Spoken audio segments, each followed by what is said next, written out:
어린 시절 미국으로 입양을 간 한국계 여성이 미군 특수부대 네이비실에 들어가게 되고 이후에 한국으로 돌아와 자신을 낳아준 부모를 찾으러 왔다가 위험한 조폭들과 연루되면서 생기는 이야기입니다. 영상 시청 전에 구독과 좋아요 부탁드립니다. 저희에게 큰 힘이 됩니다. 차가운 새벽 공기가 폐부 깊숙이 스며들었다. 인천국제공항의 거대한 통유리 너머로 이제 막 잠에서 깨어나는 대한민국의 심장, 서울의 불빛이 아스라이 펼쳐져 있었다. 박세리 29세, 미국명 SERI 파크는 등 뒤에 맨 군용 더플백의 무게를 느끼며 가만히 그 풍경을 응시했다. 그녀의 짧게 자른 머리카락과 단단하게 다져진 어깨, 매처럼 날카로운 눈빛은 영락없는 군인이었지만 그 눈빛 깊은 곳에는 29년간 단 한 번도 꺼지지 않았던 작은 불씨 근원을 향한 갈망이 타오르고 있었다. 미 해군 특수부대 네이비실, 그 이름만으로도 세계 최강의 전사임을 증명하는 그녀에게 두려움이란 훈련 교본에나 존재하는 단어였다. 캘리포니아 코로나도 해군 기지의 지옥 같은 훈련을 여성 최초로 통과했을 때도, 아프가니스탄의 험준한 산맥에서 적과 대치했을 때도 그녀는 흔들리지 않았다. 하지만 지금 낯선 모국의 땅에 선 그녀의 심장은 미세하게 떨리고 있었다.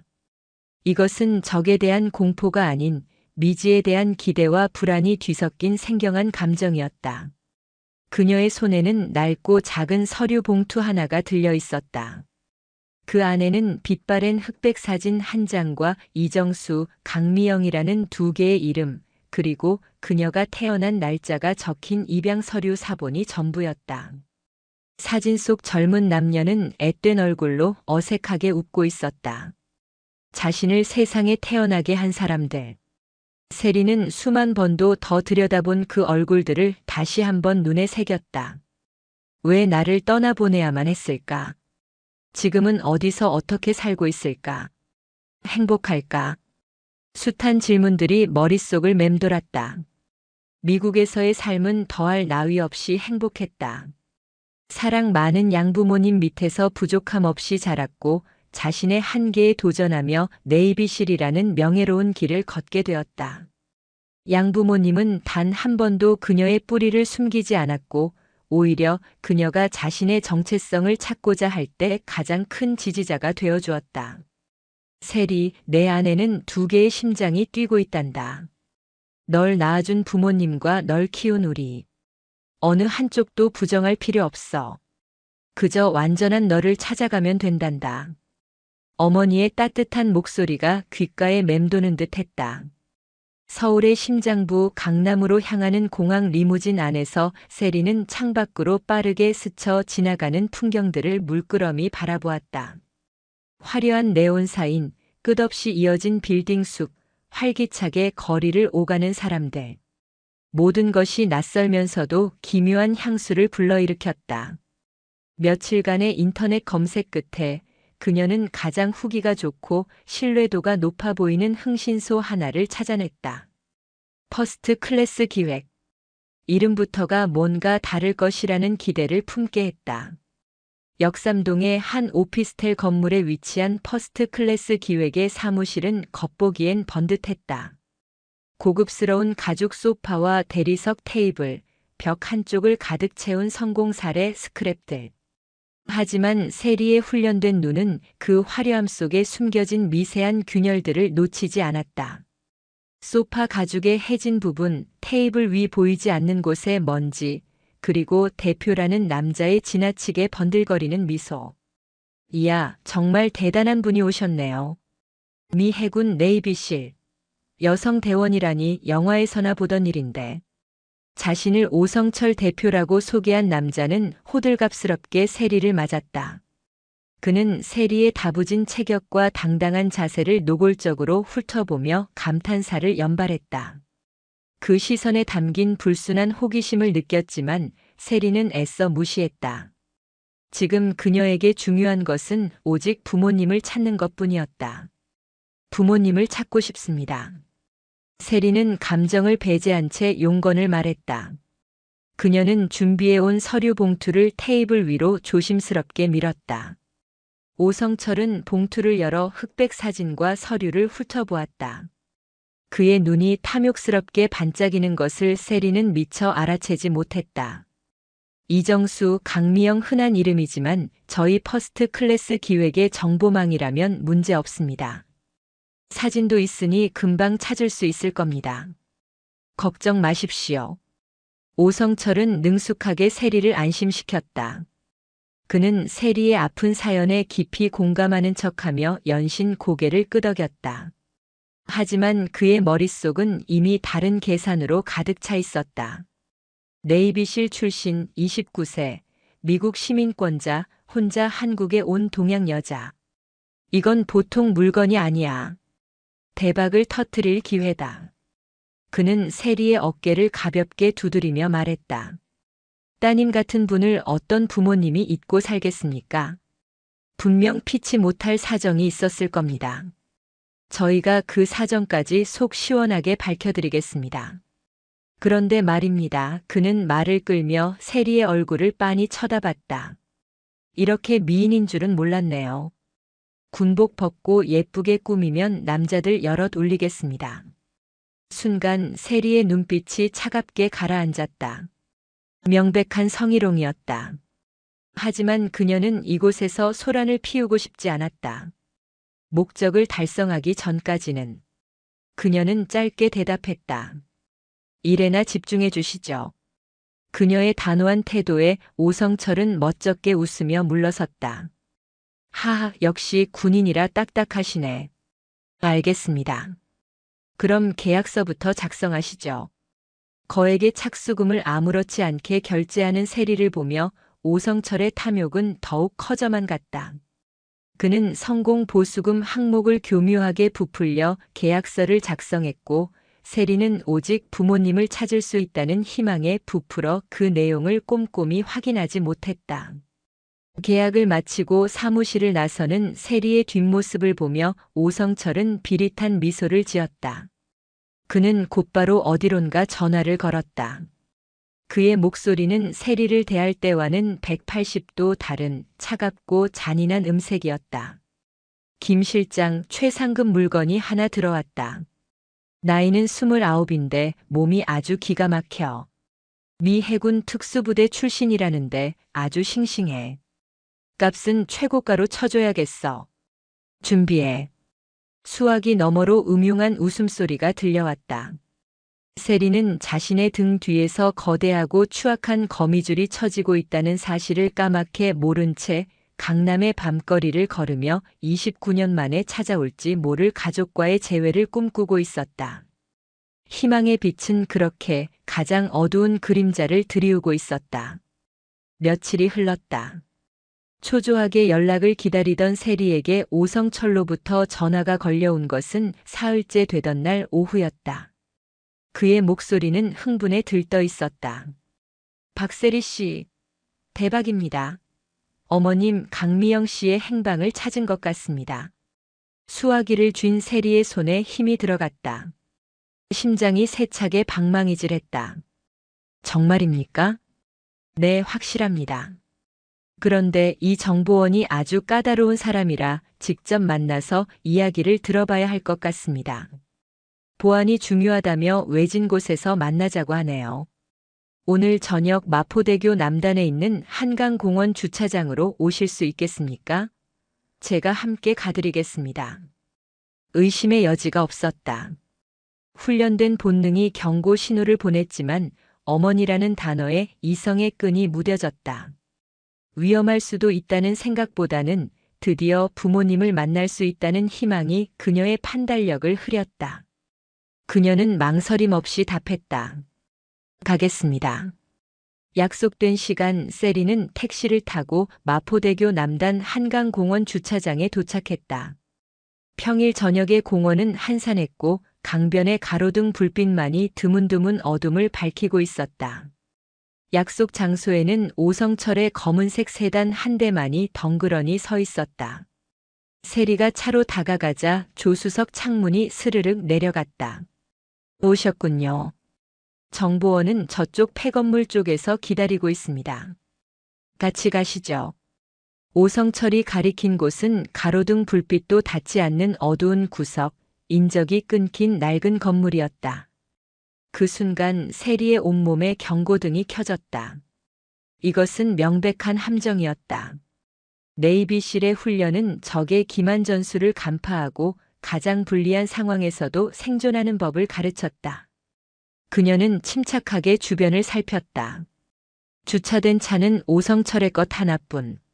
하지만 어둠 속에서 느껴지는 미세한 인기척들. 최소 서너 명. 왜 저런 곳에서 만나야 하죠? 여기서 기다리면 안 됩니까? 세리가 경계심을 드러내며 물었다. 오성철의 얼굴에서 가식적인 미소가 사라졌다. 그는 차에서 내리며 비열하게 웃었다. 눈치가 빠르네. 역시 특수부대는 다른가. 근데 어쩌나. 이미 늦었는데. 그의 말이 끝나기 무섭게 어둠 속에서 건장한 사내 넷이 모습을 드러냈다. 그들의 험악한 인상과 몸에 새겨진 조잡한 문신은 그들이 어떤 부류의 인간들인지 말해주고 있었다. 그중 하나가 세리를 보며 음탕한 눈빛으로 혀를 날름거렸다. 이야, 오 대표 말대로 진짜 물건이네. 미군 X는 어떤 맛일지 궁금한데. 다른 한 명이 맞장구를 쳤다. 형님, 전현 몸매 좀 보십시오. 군대에서 험하게 굴렀다는데 침대에서도 화끈하겠지? 역겨운 성희롱이 세리의 귀에 박혔다. 그러나 그녀의 얼굴에는 두려움 대신 얼음장 같은 냉기가 흘렀다. 그녀는 더플백을 천천히 내려놓으며 나지막이 말했다. 지금이라도 기회를 주지. 당장 꺼져.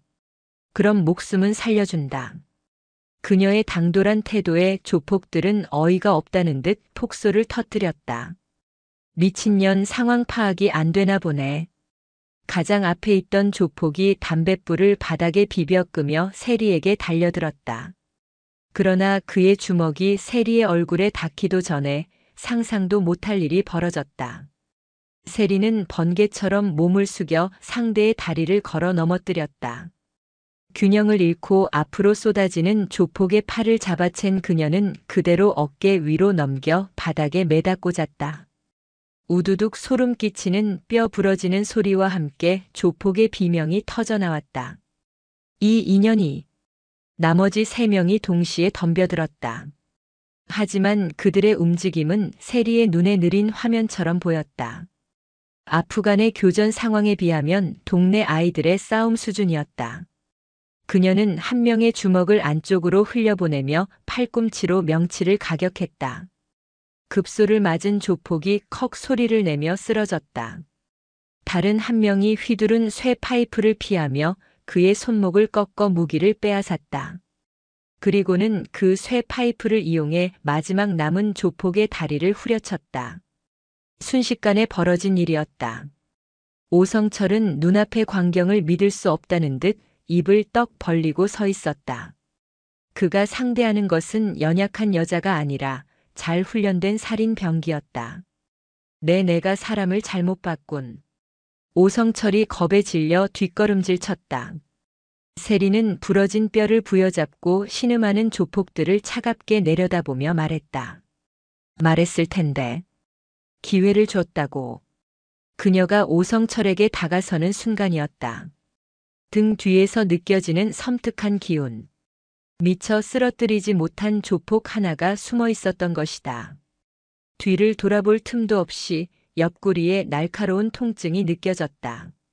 주사기였다. 정체불명의 약물이 혈관을 타고 빠르게 퍼져나갔다. 극. 시야가 흐려지고 다리에 힘이 풀리기 시작했다. 강인한 정신력으로 버텨보려 했지만 약물의 효과는 상상 이상으로 강력했다. 몸이 말을 듣지 않았다. 마치 수십 킬로그램의 납 덩어리를 매단 것처럼 몸이 무거워졌다. 하하. 아무리 네이비실이라도 약물에는 장사 없지. 비틀거리는 세리를 보며 오성철이 광기 어린 웃음을 터뜨렸다. 조폭들이 비틀거리며 일어나 세리에게 다가왔다. 의식이 희미해져가는 와중에도 세리는 저항을 멈추지 않았다. 하지만 흐릿한 시야와 말을 듣지 않는 몸으로는 그들의 상대가 될 수 없었다. 그녀의 머리채가 거칠게 잡혔다. 이 독한 년. 누군가의 주먹이 그녀의 복부를 강타했다. 마지막 남은 숨이 터져나오며 세리의 의식은 깊은 어둠 속으로 가라앉았다. 쓰러지는 그녀의 눈에 마지막으로 보인 것은 자신의 몸을 탐욕스럽게 내려다보는 오성철과 조폭들의 추악한 얼굴, 그리고 그들 뒤로 펼쳐진 차가운 한강의 검은 물결이었다. 강철 같던 그녀의 저항은 그렇게 비열한 함정 속에서 허무하게 꺾이고 말았다. 온몸이 축축한 냉기에 잠겨 있었다. 코끝을 찌르는 것은 곰팡이와 먼지가 뒤섞인 역겨운 냄새. 박세리는 욱신거리는 머리를 부여잡고 천천히 눈을 떴다. 희미한 백열등 불빛 아래로 드러난 것은 사방이 막힌 시멘트 벽과 차가운 콘크리트 바닥이었다. 지하 감금실. 영화에서나 보던 인간의 절망이 응축된 공간이었다. 손목에는 거친 밧줄이 단단히 묶여 있었다. 약물의 후유증으로 몸은 여전히 천근만근 무거웠지만 정신은 칼날처럼 날카롭게 깨어나고 있었다. 그녀는 본능적으로 상황을 파악하기 시작했다. 외부로 통하는 문은 두꺼운 철문 하나뿐. 작은 환풍구가 있었지만 사람이 빠져나가기엔 턱없이 작았다. 완벽한 고립. 그때 어두운 구석에서 흐느끼는 소리가 들려왔다. 세리가 고개를 돌리자 자신처럼 바닥에 주저앉아 있는 한 여자의 실루엣이 보였다. 여자는 낡고 더러운 옷을 입은 채 겁에 질린 작은 동물처럼 몸을 웅크리고 있었다. 누구세요? 세리의 목소리에 여자가 화들짝 놀라며 고개를 들었다. 헝클어진 머리카락 사이로 드러난 얼굴은 공포와 절망으로 창백했지만 그 이목구비 어딘가에서 세리는 기묘한 익숙함을 느꼈다. 저는 붙잡혀왔어요. 빛 때문에 으흑. 여자는 서럽게 울며 말을 이었다. 세리는 경계를 풀지 않은 채 여자를 관찰했다. 극도의 공포에 질려 있는 것은 사실인 듯 했다. 하지만 훈련된 그녀의 눈은 여자의 눈빛 깊은 곳에서 순간적으로 스쳐 지나가는 계산적인 빛을 놓치지 않았다. 세리는 자신의 상황을 설명해야 할지 망설였다. 그때 여자가 세리의 얼굴을 뚫어지게 쳐다보며 갑자기 눈을 동그랗게 떴다. 잠깐만, 당신 혹시? 여자는 비틀거리며 일어나 세리에게 다가왔다. 그녀는 세리의 얼굴을 어루만지려다 멈칫하며 믿을 수 없다는 듯 중얼거렸다. 아니야, 그럴 리가 없어. 설마 내가 세리니? 세리라는 이름. 그 이름을 아는 사람은 아무도 없을 터였다. 오성철에게 건넨 서류에는 박세리라는 한글 이름이 적혀 있었지만 입양 후 불리던 이름까지 알 리가 없었다. 세리의 심장이 쿵 하고 내려앉았다. 당신 누구요? 세리의 질문에 여자의 눈에서 굵은 눈물방울이 투두둑 떨어져 내렸다. 그녀는 무너져 내리듯 세리 앞에 주저앉아 오열하기 시작했다. 나야, 나 엄마야. 내 엄마 강미영. 흑흑. 미안하다 아가. 이 어미가 죄인이다. 엄마. 29년 동안 가슴속에 품어왔던 단어. 그토록 찾아 헤맸던 존재. 그러나 세리는 혼란스러웠다. 이런 식으로 이런 지옥 같은 곳에서 만나게 될 줄은 상상도 하지 못했다. 그녀가 바로 자신의 서류 속 이름 강미영이란 말인가? 자신을 강미영이라고 주장하는 여자 김민희, 그녀의 진짜 이름은 눈물을 쏟아내며 기구한 사연을 늘어놓기 시작했다. 그녀의 이야기는 비극적인 한 편의 드라마 같았다. 내 아빠 이정수, 그 인간 때문에, 다 그 인간 때문이야. 처음엔 좋은 사람이었어. 성실하고 착하고, 그런데 사업이 한번 망하고 나더니 사람이 변하더구나. 술과 도박에 빠져서 집안을 거덜내고 사채까지 끌어다 썼어. 민희는 분노와 슬픔이 뒤섞인 목소리로 남편을 비난했다. 그녀의 연기는 완벽했다. 모든 것이 남편의 탓이고 자신은 속수무책으로 당한 피해자인 것처럼 사채업자들이 매일같이 찾아와서 행패를 부리고 결국 그 인간이 너를 입양 보내면 큰 돈을 받을 수 있다고 그 돈으로 빚을 갚고 새로 시작하자고 날 설득했어. 내가 얼마나 반대했는데 흑흑 그런데 갓난아기인 널 어떻게 지켜 힘이 없었어. 이야기는 점점 더 비극으로 치달았다. 아이를 떠나보낸 죄책감에 시달리던 자신과 그 와중에도 도박을 끊지 못하고 결국 이 인신매매 조직에까지 손을 댄 남편. 그리고 결국 그 빚 때문에 자신마저 이곳에 팔려오게 되었다는 것이 그녀의 주장이었다. 그녀는 이정수를 천하에 몹쓸 인간으로 자신을 비련의 여주인공으로 완벽하게 그려냈다. 그런데 여기서 널 만나게 될 줄이야. 그놈들이 너한테까지 손을 댄 거구나. 이 악마 같은 놈들. 민희는 분노에 차 소리치며 세리를 끌어안았다. 세리는 그 품 안에서 꼼짝할 수 없었다. 이성적으로는 무언가 석연치 않음을 느끼고 있었다. 그녀의 이야기는 너무나 극적이고 모든 책임이 한 사람에게만 전가되어 있었다. 하지만 29년의 갈증과 현재의 극한 상황이 그녀의 판단력을 마비시켰다. 배신당하고 폭행당하고 감금된 이 절망의 구렁텅이 속에서 엄마라고 주장하는 여인의 등장은 유일한 동화줄처럼 느껴졌다. 그녀는 진실을 확인하고픈 마음보다 이 상황을 함께 헤쳐나갈 아군을 업고 싶은 마음이 더 간절했다. 세리는 자신도 모르게 미니의 등을 토닥였다. 그녀의 어깨는 가늘게 떨리고 있었다. 엄마. 나직하게 터져나온 한마디에 미니의 울음소리가 더욱 커졌다. 그러나 그 흐느낌 속 세리에게 보이지 않는 그녀의 얼굴에는 잠시 교활하고 만족스러운 미소가 스쳐 지나갔다. 계획대로였다. 세리는 굳은 결심을 한 듯 미니를 바로 앉혔다. 그녀의 눈은 더 이상 흔들리지 않았다. 네이비실의 눈빛으로 돌아와 있었다. 울고만 있을 순 없어. 여기서 나가야 해. 반드시. 어떻게 여길 어떻게 나가? 방법은 있어. 내가 반드시 찾아낼 거야. 당신을 엄마를 내가 여기서 구하겠어. 세리의 목소리에는 강철 같은 의지가 담겨 있었다. 그녀는 비로소 이 지옥 속에서 싸워야 할 이유를 찾았다. 그것은 바로 어머니를 구출하는 것. 하지만 그녀는 알지 못했다. 자신이 구하려는 그 존재가 사실은 자신을 더 깊은 나락으로 밀어넣으려는 악마의 또 다른 얼굴이라는 것을. 지하 감금실의 차가운 공기 속에서 진실과 거짓, 희망과 절망이 위태롭게 뒤섞인 채 위험한 동맹이 맺어지고 있었다. 지하 감금실의 공기는 희망과 절망의 무게로 똑같이 무거웠다. 김민희는 구석에 웅크려 흐느끼기만 했지만 박세리는 더 이상 어둠 속에 잠식당한 희생자가 아니었다. 그녀는 다시 네이비실의 전사, 오퍼레이터로 돌아와 있었다. 그녀의 모든 감각은 생존을 위해 날카롭게 벼려졌다. 그녀는 감금실의 모든 것을 분석했다. 철문의 구조, 낡은 경첩에서 나는 미세한 소리, 하루 2번, 거의 정확한 시간에 음식을 가져다주는 경비의 나태한 걸음걸이, 그리고 그가 문을 열고 닫는데 걸리는 시간까지. 모든 정보는 그녀의 머릿속에서 하나의 탈출 계획으로 조립되고 있었다. 엄마, 울지 마요. 정신 차려야 해요. 세리의 차분한 목소리에 미니는 눈물 젖은 눈을 들었다.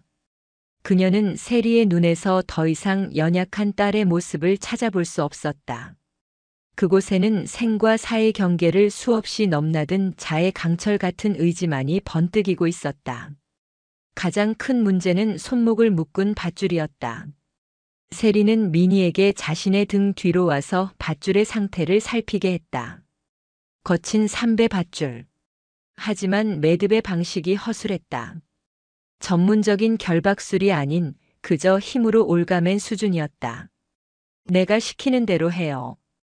이쪽으로 와서 밧줄의 이 부분을 잡고 내가 몸을 비틀 때 반대 방향으로 당겨요. 마찰을 이용하는 거예요. 세리는 미니에게 정확한 지시를 내렸다. 몇 시간 동안 그들은 좁은 감금실 안에서 소리 없는 사투를 벌였다. 밧줄이 살을 파고들어 피가 배어나왔지만 세리는 신음 한 번 내지 않았다. 오직 거친 숨소리만이 그녀의 고통을 대변할 뿐이었다. 마침내 팽팽하던 밧줄이 미세하게 늘어나는 감각이 느껴졌다. 성공이었다. 그녀는 손목의 속박에서 벗어났다. 다음은 자물쇠였다. 철문의 낡은 자물쇠를 살핀 세리는 그것이 구식 피느텀블러 구조임을 간파했다. 그녀는 미니에게 물었다. 혹시 머리핀 같은 거 없어요? 단단한 철사 조각이라도. 미니는 자신의 낡은 옷자락을 뒤지는 척하더니 마치 기적처럼 안쪽 솔기에서 작고 녹슨 실핀 하나를 꺼내 보였다.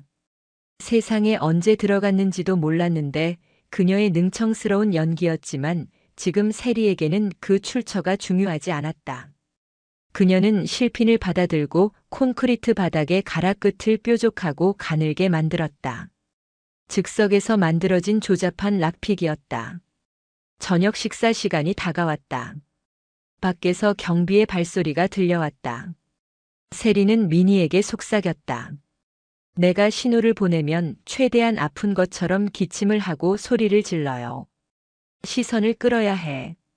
철컥 열쇠가 돌아가는 소리가 들리고 철문이 열리는 순간 미니는 약속대로 격렬하게 기침을 하며 바닥을 뒹굴었다. 쿨럭. 커헉. 살려주세요. 경비의 시선이 미니에게 쏠린 찰나 문 옆 어둠 속에 숨어있던 세리가 번개처럼 튀어나왔다. 그녀는 경비의 목 뒤를 왼팔로 감고 오른팔 이두박근으로 뒤통수를 압박했다. 완벽한 리어 네이키드 초크 리어 네이커드 초크. 경비는 컥 소리도 제대로 내지 못하고 불과 몇 초 만에 의식을 잃고 쓰러졌다. 소리 없는 제압. 세리는 쓰러진 경비의 허리춤에서 열쇠 꾸러미와 낡은 스마트폰을 챙겼다. 가요. 세리는 미니의 손을 잡아 끌고 감금실을 나섰다. 복도는 생각보다 길었다. 양옆으로 그들이 갇혀있던 것과 똑같은 철문들이 늘어서 있었다. 문틈으로 새어나오는 다른 피해자들의 신음소리가 들려왔지만 지금 모두를 구할 수는 없었다. 일단 여기서 나가서 경찰에 알려야 했다.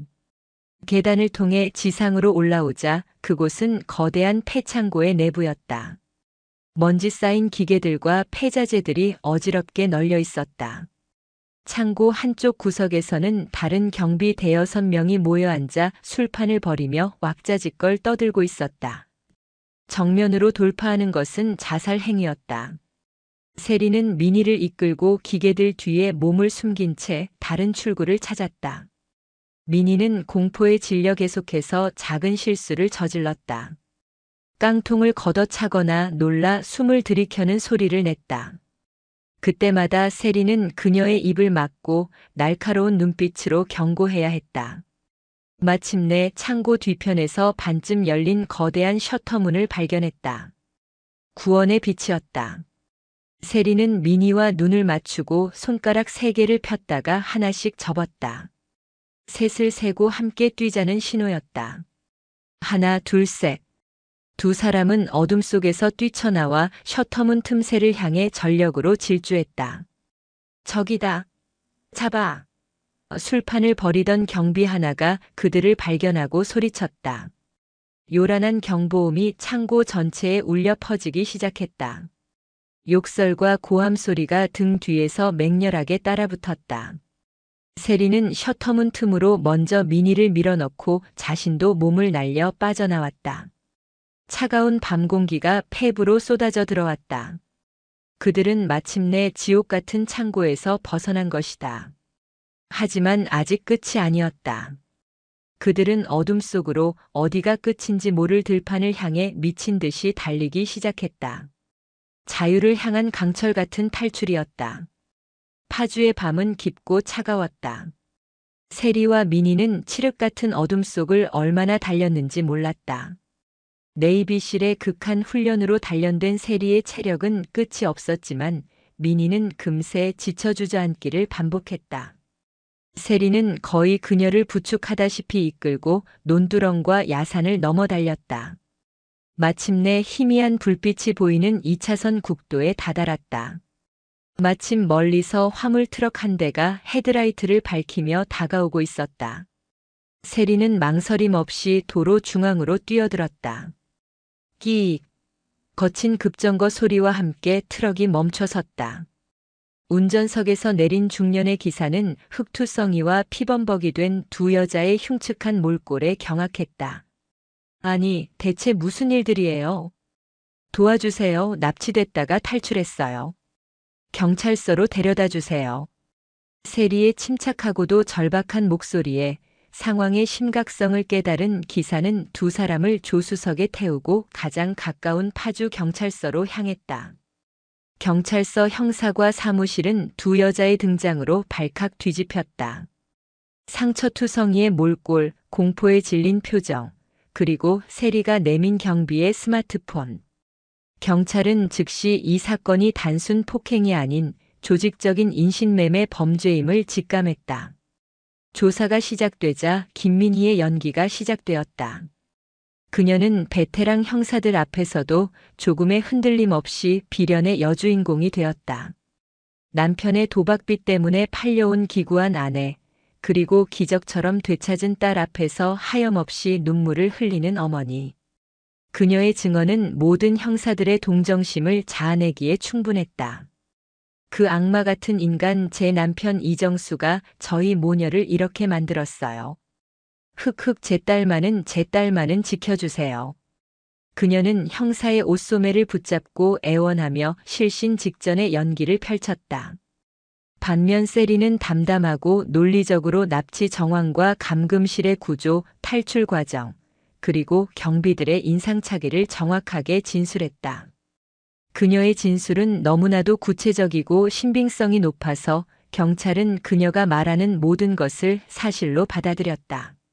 세리의 냉철한 증언과 민희의 감성적인 눈물이 어우러져 악마 같은 남편에게 버림받은 모녀의 비극이라는 시나리오는 더욱 견고해졌다.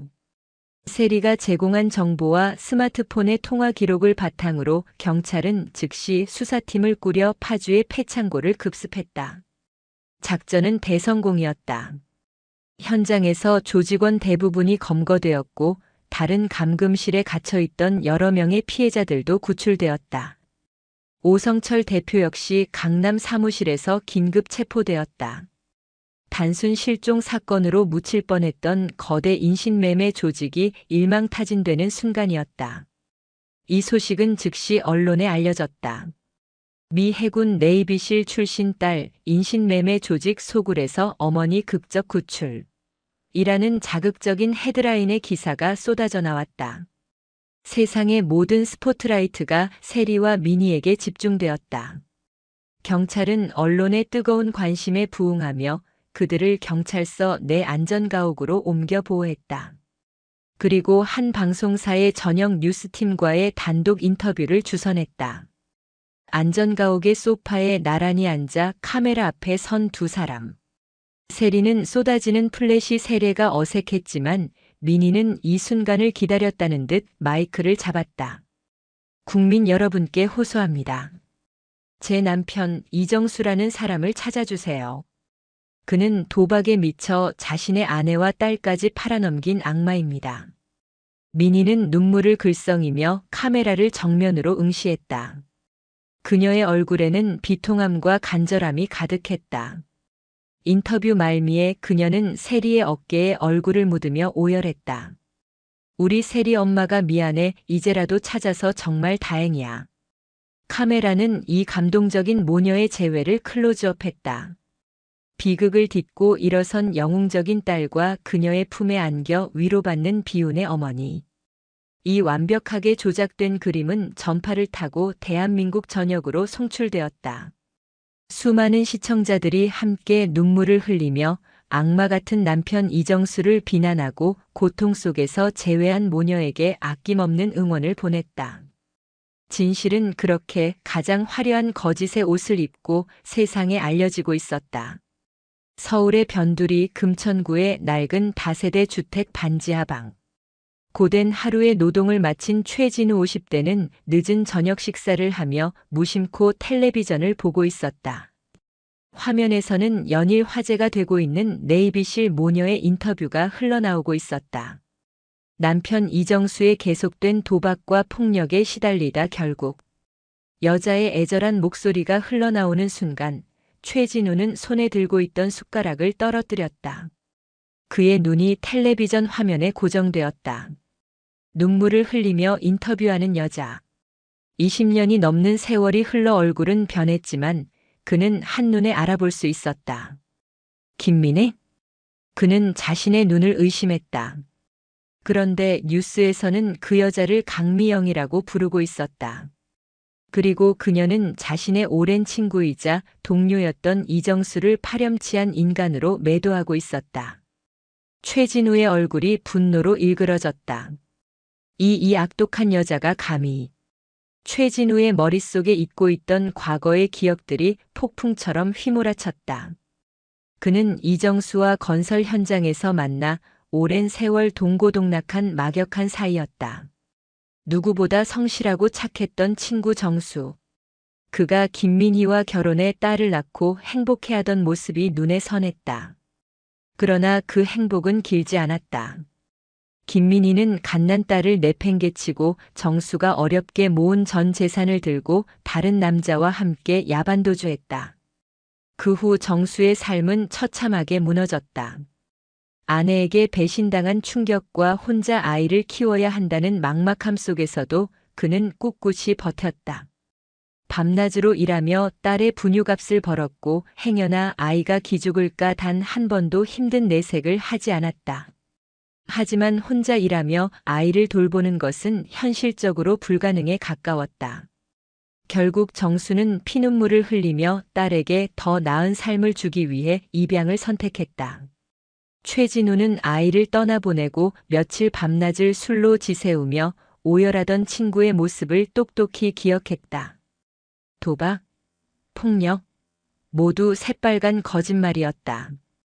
오히려 정수는 김민희가 남긴 빚을 갚기 위해 평생을 허덕이며 살았다. 그런 친구를 저 여자가 TV에 나와 악마로 만들고 있었다.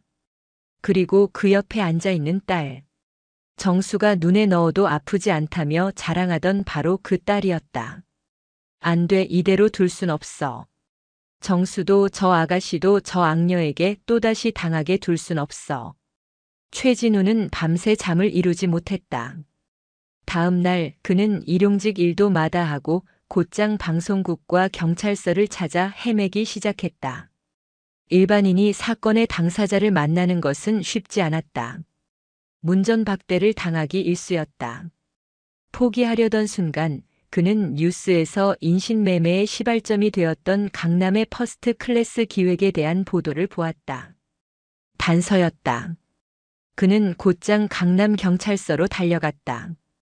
그는 담당 형사를 만나게 해달라고 끈질기게 매달렸다. 이정수 씨 사건 관련해서 아주 중요한 제보를 할 게 있습니다. 피해자 따님을 꼭 만나야 합니다. 그 여자 김민희는 피해자가 아닙니다.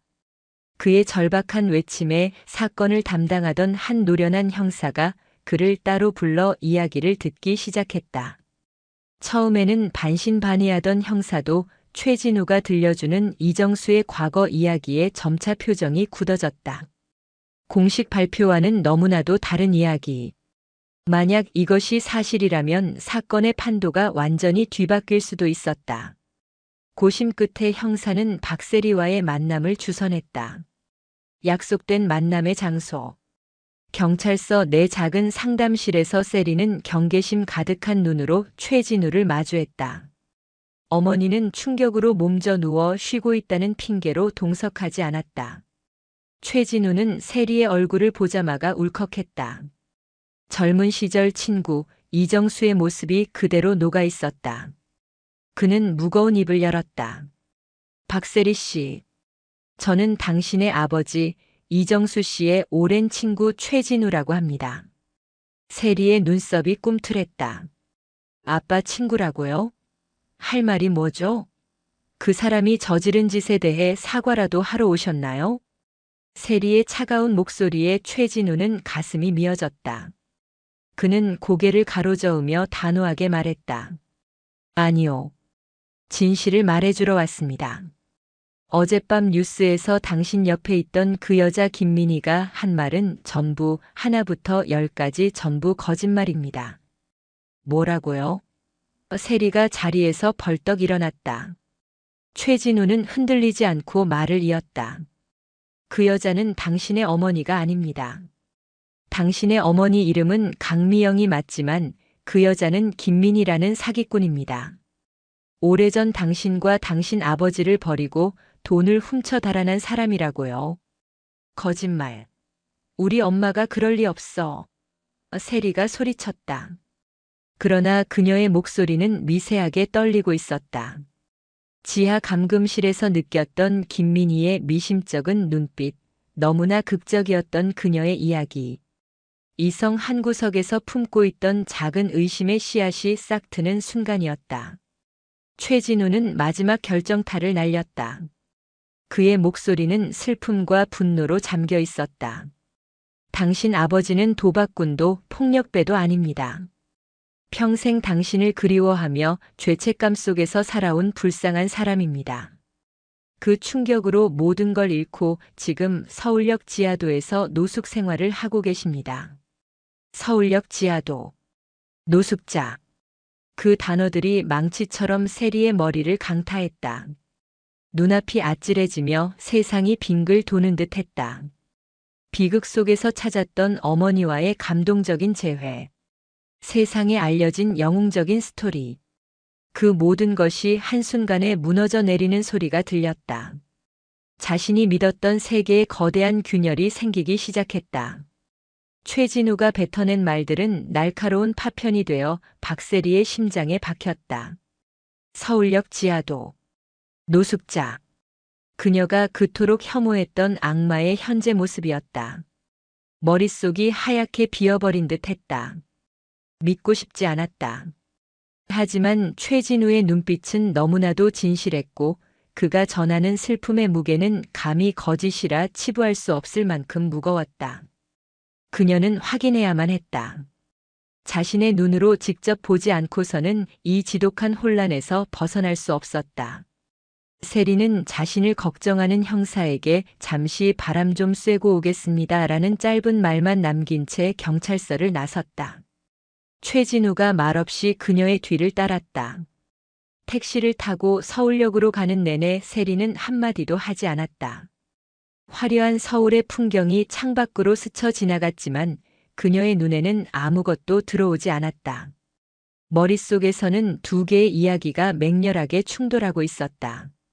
남편에게 버림받은 비련의 어머니와 아내에게 버림받고 딸을 그리워한 아버지. 둘 중 하나는 반드시 거짓이었다. 서울역은 수많은 인파로 붐볐다. 하지만 최진우가 그녀를 이끈 곳은 여행객들의 설렘과 활기로 가득 찬 지상 대합실이 아니었다.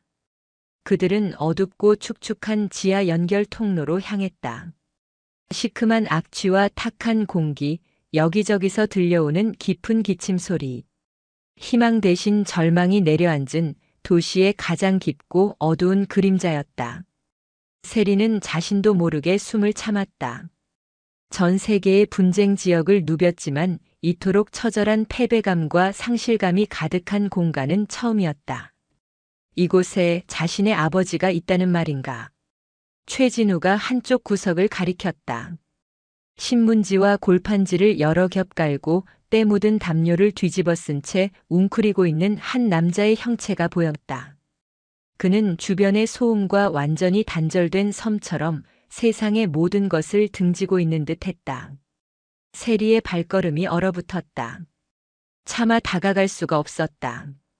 그녀가 망설이는 사이 최진우가 먼저 다가가 남자의 어깨를 흔들었다.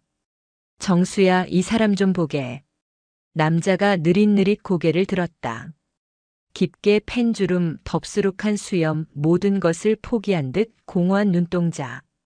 세월의 풍파가 그의 얼굴에 고스란히 새겨져 있었다. 그러나 그 얼굴의 윤곽 어딘가에 그녀가 가진 흑백 사진 속 젊은 청년의 모습이 희미하게 남아 있었다. 남자의 공허하던 눈이 세리의 얼굴을 본 순간 거대한 파도처럼 일렁이기 시작했다. 초점 없던 눈동자에 서서히 생기가 돌았다. 아가.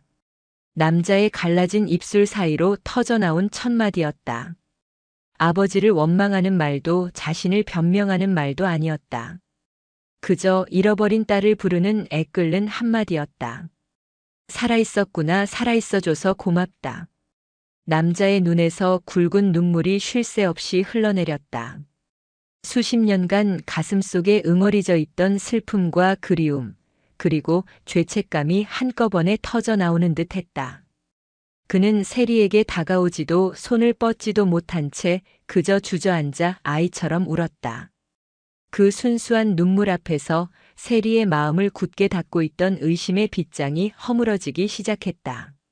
최진우는 두 사람을 근처의 허름한 국밥집으로 데려갔다. 따뜻한 김이 오르는 국밥 한 그릇 앞에 두고 이정수는 서툴게 자신의 이야기를 풀어놓았다. 그의 목소리는 거칠었지만 그 안에 담긴 진심은 세리의 가슴을 파고들었다. 아내 김민희의 배신, 홀로 딸을 키우던 막막했던 시간들, 그리고 피를 토하는 심정으로 입양을 보낼 수밖에 없었던 마지막 선택까지. 그는 단 한 번도 김민희를 욕하지 않았다. 그저 내가 못나서 아빠가 힘이 없어서 너한테 가난을 물려줄 수가 없어서라며 모든 것을 자신의 탓으로 돌렸다. 이야기를 마친 그는 품속에서 떼묻고 해진 지갑 하나를 꺼냈다. 그 안에는 돈 한 푼 없었다. 대신 비닐에 여러 겹싸인 아주 작은 사진 한 장이 들어 있었다. 세상의 빛을 본 지 얼마 안 된 갓난아기의 사진. 바로 세리의 어릴 적 모습이었다. 단 하루도 널 잊은 적이 없었다. 언젠가 내가 아빠를 찾아올지도 모른다고 그래서 이 서울역을 떠나지 못했다. 그 낡은 사진 한 장은 그 어떤 증거보다도 강력했다. 29년의 세월을 뛰어넘어 전해지는 아버지의 변치 않는 사랑이었다. 세리는 더 이상 참을 수 없었다. 그녀의 눈에서도 뜨거운 눈물이 흘러내렸다. 그녀는 자리에서 일어나 이정수의 맞은편에 무릎을 꿇었다. 아버지. 그녀의 입에서 마침내 터져나온 그 한마디에 이정수는 고개를 떨구고 더욱 서럽게 울었다. 차가운 서울역 지하도를 가득 채웠던 절망의 어둠 속에서 29년 만에 비로소 아버지는 딸은 아버지를 되찾고 있었다. 아버지와의 재회는 세리의 삶을 송두리째 흔들었다. 그녀는 더 이상 혼란스러워하지 않았다. 대신 차가운 분노와 함께 명확한 목표가 생겼다. 진실을 밝히고 아버지의 명예를 되찾고 거짓을 바로잡는 것. 그녀는 감성적인 딸이 아닌 냉철한 내이비실의 분석가로 돌아왔다. 가장 먼저 그녀는 아버지 이정수와 최진우를 깨끗하고 안전한 호텔로 모셨다. 며칠 만에 씻고 면도하고 새 옷을 입은 이정수는 더 이상 남루한 노숙자가 아니었다. 세월의 고됨은 여전했지만 그 안에는 딸을 되찾은 아버지의 온화한 빛이 깃들어 있었다. 그날 밤 세리는 미국에 있는 양부모님과 화상통화를 했다. 그녀는 떨리는 목소리로 한국에서 겪은 모든 일을 털어놓았다. 양부모님은 충격에 휩싸였지만 이내 그녀를 진심으로 위로하고 지지해 주었다. 세리, 내 입양 서류를 확인해 봐야겠구나. 엄마가 지금 바로 찾아볼게. 몇 시간이 흐른 뒤 양어머니로부터 전화가 걸려왔다. 그녀의 목소리는 확신에 차 있었다. 세리, 서류를 확인했어. 입양의 모든 법적 절차는 내 생부 이정수 씨 단독으로 진행됐단다. 생모의 서명란에는 소재 불명으로 기록되어 있어. 내 아버님 말씀이 모두 사실이야. 마지막 퍼즐 조각이 맞춰졌다. 객관적인 증거가 아버지의 눈물을 뒷받침해 주었다. 이제 김민희의 거짓말은 한 점의 의심도 없이 명백해졌다. 다음 날 세리는 아버지와 최진우 그리고 미국에서 보내온 입양 서류 사본을 들고 다시 강남경찰서를 찾았다. 그녀는 사건을 담당했던 노련한 형사의 방으로 직행했다. 형사님, 드릴 말씀이 있습니다. 그녀는 더 이상 피해자나 참고인이 아니었다. 사건의 진실을 고발하는 고발인의 자격이었다. 그녀는 형사 앞에 서류를 펼쳐놓고 차분하지만 단호한 목소리로 말했다. 제가 속았습니다. 경찰이 보호하고 있는 김민희라는 여자는 제 어머니가 아니며 이 사건의 피해자도 아닙니다. 그녀는 사기꾼이며 무고한 제 아버지를 파렴치한으로 몰아간 범죄자입니다. 세리는 아버지 이정수의 이야기와 입양 서류의 내용을 일목요연하게 설명했다. 최진우 역시 옆에서 이정수의 과거 행적을 증언하며 힘을 보탰다. 처음 최진우의 말을 반신반의했던 형사의 얼굴이 심각하게 굳어졌다. 공적인 서류와 일관된 증언. 그는 이 사건이 단순히 피해자의 착각이 아닌 의도된 거짓말과 음모가 얽혀있을 가능성을 직감했다. 알겠습니다. 즉시 재수사에 착수하겠습니다. 김민혜 씨의 과거 행적과 통신 기록을 모두 확인해 보겠습니다. 형사의 지시와 함께 경찰의 수사는 새로운 국면을 맞았다. 수사팀은 김민희의 과거를 파헤치기 시작했다. 그녀의 주변인 탐문, 금융거래 내역, 그리고 통화 기록까지. 진실은 그리 오래지 않아 모습을 드러냈다. 결정적인 증거는 그녀의 통화 기록에서 나왔다. 그녀는 세리가 한국에 입국하기 훨씬 이전부터 흥신소 사장 오성철과 수십 차례 통화한 기록이 발견되었다. 그들의 관계는 이 사건으로 처음 만난 피해자와 가해자가 아니었다. 명백한 공모자였다. 경찰은 오성철을 집중 추궁했다. 궁지에 몰린 오성철은 결국 모든 것을 자백했다. 김민희가 먼저 자신에게 접근해 미국에서 오는 부잣집 딸을 상대로 한몫 챙기자고 제안했다는 것. 세리를 납치한 뒤 감금실에 김민희를 피해자로 위장 투입시켜 동정심을 사고 탈출하더라도 그녀를 조종해 거액의 돈을 뜯어낼 계획이었다는 끔찍한 진실이 밝혀졌다. 김민희는 인신매매 조직의 또 다른 피해자가 아니라 그들과 한패인 공범이었던 것이다. 수사 보고서를 받아든 형사는 차갑게 은조렸다. 이 여자 피해자가 아니라 설계자였어.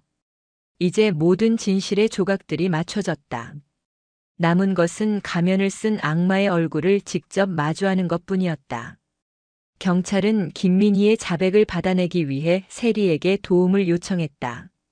그녀가 직접 대면하여 흔드는 것이 가장 효과적일 것이라는 판단이었다. 세리는 망설임 없이 동의했다. 그녀에게는 개인적인 복수가 아닌 진실을 바로 세우기 위한 마지막 전투였다. 경찰이 마련한 안전가옥의 대면 장소. 방 안에는 보이지 않는 곳에 녹음 장치와 카메라가 설치되었다. 세리는 차가울 정도로 침착한 얼굴로 소파에 앉아 김민희를 기다렸다. 잠시 후 문이 열리고 아무것도 모르는 김민희가 들어왔다. 그녀는 세리를 보자마자 평소처럼 걱정 가득한 어머니의 얼굴로 달려왔다. 세리야, 내 딸 어디 아픈 데는 없니? 어제는 왜 말도 없이 사라져서 엄마를 이렇게 걱정시켜? 그녀는 자연스럽게 세리를 끌어안으려 했다. 그러나 세리는 얼음처럼 굳은 채 그녀의 팔을 뿌리치고 한 걸음 물러섰다. 내 이름 함부로 부르지 마. 세리의 얼음장 같은 목소리에 김민희의 얼굴이 순간 굳었다. 그리고 당신은 우리 엄마가 아니야.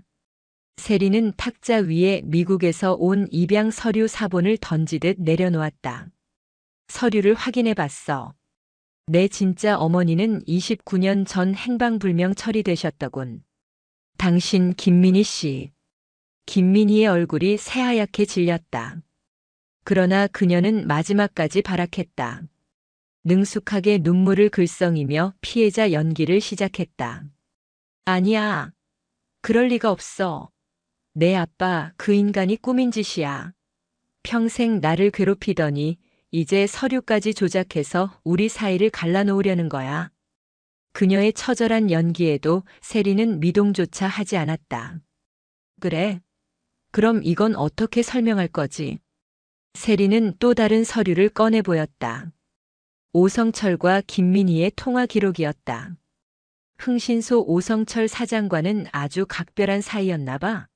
내가 한국에 오기 전부터 이렇게나 많은 통화를 한 걸 보면 말이야. 혹시 내가 납치될 장소와 시간을 미리 조율이라도 한 건가? 결정적인 증거 앞에서 김민희의 동공이 공포로 흔들렸다. 더 이상 빠져나갈 구멍이 없었다. 그 순간 그녀의 얼굴에서 모든 연기가 거쳤다.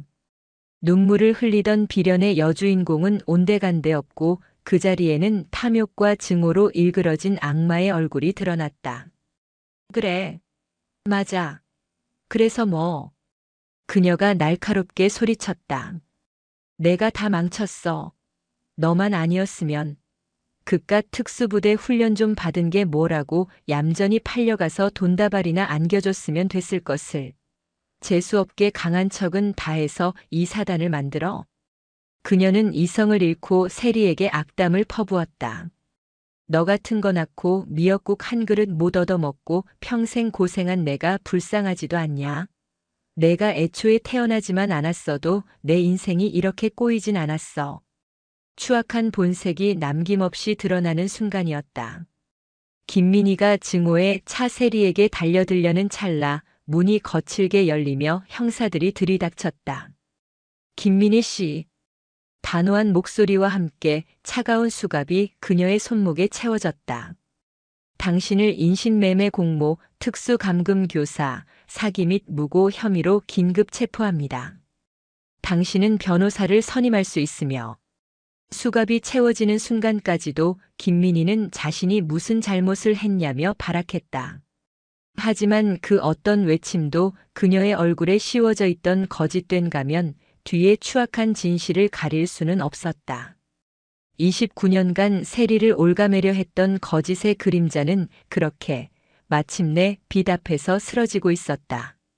모든 진실이 밝혀진 후 세상은 다시 한번 발칵 뒤집혔다. 네이비실 모녀 구출극은 인신매매 조직과 공모한 사기극이라는 충격적인 제목으로 바뀌어 연일 언론을 장식했다. 세리는 아버지 이정수의 손을 꼭 잡고 기자들 앞에 섰다. 쏟아지는 플래시 세례 속에서 그녀는 더 이상 흔들리지 않았다. 그녀는 담담하지만 힘있는 목소리로 모든 진실을 밝혔고 억울하게 악마라는 누명을 썼던 아버지의 명예를 자신의 손으로 되찾아 주었다. 그녀 옆에 선 이정수는 묵묵히 눈물만 흘렸지만 그 눈물은 더 이상 한과 슬픔의 눈물이 아닌 감사와 기쁨의 눈물이었다. 사건이 마무리된 후 세리는 아버지와 함께 조용한 시간을 보냈다.